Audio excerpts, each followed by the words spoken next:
Assalamualaikum warahmatullahi wabarakatuh dan selamat pagi semuanya. Ya, hari ini kita masuk ke minggu ke-9 untuk teknik pengambilan sampel.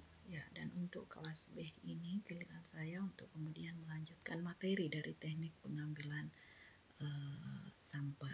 Ya, sampai di minggu ke-16 insya Allah. Ya, oke. Nah, untuk minggu ke-9 ini kita akan masuk ke materi pengambilan sampel yang tidak berpeluang. Ya, biasa disebut dengan non-probability sampling. Ya. Yang mana sebelumnya selama 8 minggu yang sudah dipelajari itu adalah tentang probability sampling. Secara umum ada dua pendekatan penarikan sampel yang sudah disampaikan pada awal pertemuan. Itu adalah pertama probability sampling dan yang kedua adalah non-probability sampling.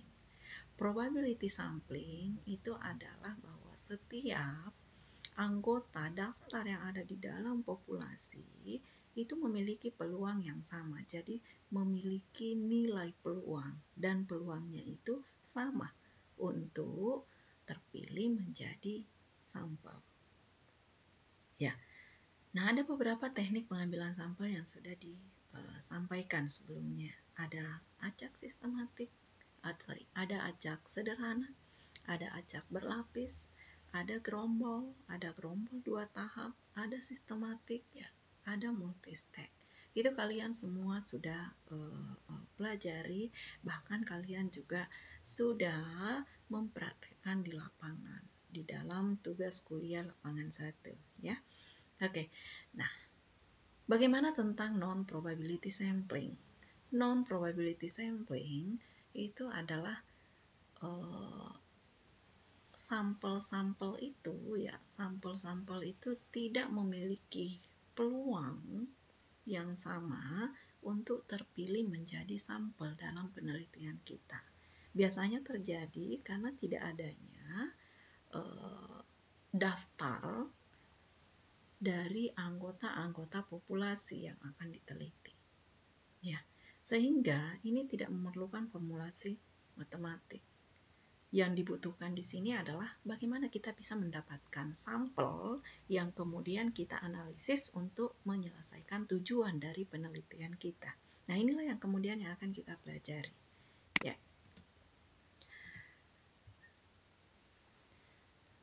Kekhasan dari non-probability sampling itu yang seperti yang saya sampaikan tadi, bahwa tidak memberikan peluang yang sama dari setiap anggota populasi untuk menjadi sampel.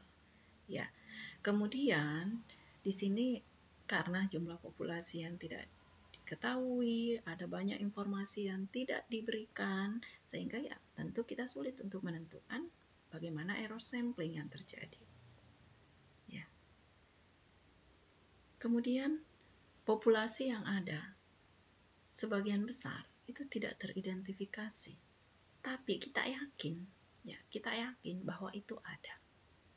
Kita tidak tahu di mana tempatnya, tapi kita yakin kejadian ini ada. Ya, itulah non-probability sampling. Nah, ada beberapa jenis non-probability sampling.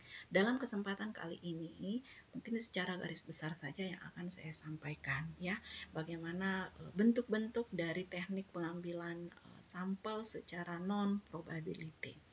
Kenapa? Karena di minggu depan itu dipersiapkan untuk diskusi di dalam kelas, ya, sehingga saya tidak akan memberikan secara mendetail bagaimana contoh-contoh dari setiap metode pengambilan sampel. Silakan kalian telusuri nantinya seperti apa yang kalian dapatkan sesuai dengan tugas yang akan nanti saya sampaikan di akhir. Ya. Jenis yang pertama di sini adalah tentang purposive sampling. Itu adalah sampel yang bertujuan. Pengambilan sampel yang langsung fokus pada tujuan yang ingin dicapai. Di sini maksudnya bahwa kita memiliki suatu tujuan, ya. Apa tujuan kita? Maka kemudian kita langsung mencari sampel yang sesuai dengan tujuan dari penelitian, ya. Saya ingin melihat bagaimana kemudian keefektifan kemampuan dari Telkomsel sebagai salah satu provider penyedia di Indonesia, bagaimana kemampuannya kemudian menjawab tantangan untuk pembelajaran online saat sekarang ini. Ya tentunya karena tujuan saya itu adalah Telkomsel, berarti yang saya cari adalah orang yang menggunakan Telkomsel.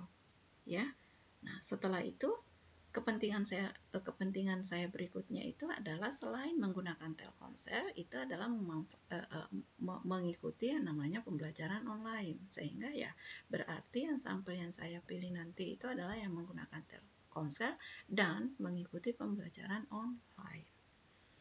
Ya, seperti itu. Kemudian yang kedua, kuota sampling. Sampling yang berdasarkan dari jumlah kuota. Jadi di sini sudah ditentukan kuota yang ingin dipenuhi. Saya ingin jumlah sampel saya itu adalah 30, 50 misalnya. Ya, kita akan mencari sampel dan secara bebas kita cari sebanyak 50 dan setelah terpenuhi selesai pengambilan sampelnya. Itu kuota sampling. Kemudian convenience sampling. Ya, ini pengambilan sampel yang didasarkan pada ketersediaan elemen. Jadi bagaimana elemen-elemen itu tersedia di lapangan dan kemudahan untuk mendapatkannya. Ya. Selanjutnya accidental sampling. Ya, pengambilan sampel yang kebetulan berdasarkan dari faktor kebetulan nih. Siapa saja yang kebetulan bertemu dan sesuai dengan tujuan dari penelitian kita, maka kita jadikan sebagai sampel. Ya, sehingga beberapa peneliti kemudian menganggap bahwa convenience sampling dengan accidental itu terkadang dianggap sama. Ya, jadi misalkan saya mau meneliti nih, ya seperti tadi, yang untuk pengguna Telkomsel. Ya, pada saat saya ketemu dengan orang, saya tanya menggunakan Telkomsel, oke, gunakan Telkomsel. Ikut dalam pembelajaran online, ikut. Oke, Anda menjadi sampel saya. Ya, jadi ini hanya berdasarkan kebetulan saja. Oke. Selanjutnya, snowball sampling, sampel bola salju. Ini sampel diambil secara berantai, mulai dari ukuran sampel yang kecil, kemudian berkembang menjadi besar. Ya, satu rate sampling, sampel jenuh. Ini sampel jenuh pada saat jumlah populasinya kecil. Karena jumlah populasi yang kecil, maka kemudian semuanya dijadikan sebagai sampel. Ini banyak terjadi pada dunia ilmu kesehatan. Biasanya ketersediaan populasi itu memang sangat kecil. Ya, di dalam ilmu kesehatan biasanya pada beberapa kasus. Dan mungkin pada tugas lapangan yang kalian lakukan kemarin, bisa jadi banyak yang kemudian kalian dapatkan populasinya itu yang kalian ambil yang kecil. Dense sampling itu adalah sampel padat. Ya, ini terletak antara acak sederhana ya, acak sederhana dan satu rate ini. Dengan menaikkan fraksi sampling menjadi 1,5 dan mengambil mayoritas responden yang memiliki sifat atau karakter yang diinginkan peneliti. Ya, itu tadi beberapa pendekatan dari non-probability sampling. Ya, saya kemudian tidak memberikan contoh yang terlalu banyak karena nantinya kita akan berdiskusi di minggu depan. Itu kita akan berdiskusi terkait dengan contoh-contoh dari metode pengambilan sampel tersebut. Ya, tapi yang menjadi tugas kalian ya untuk minggu ini itu adalah setiap kelompok mencari dan menyiapkan kasus sederhana yang di sekeliling kita ya, yang menurut kalian itu bisa diterapkan pengambilan sampel dengan menggunakan non-probability sampling. Ya, kasus-kasus kalian yang dapatkan nantinya itulah yang akan kita bahas, yang akan kita diskusikan di kelas di minggu ke-10. Ya, jadi sekali lagi bahwa kalian dituntut kemudian untuk mencari kasus, kemudian coba pelajari kira-kira itu cocoknya menggunakan pengambilan sampel apa, ya. Oke, cukup barangkali dari saya. Terima kasih. Assalamualaikum warahmatullahi wabarakatuh.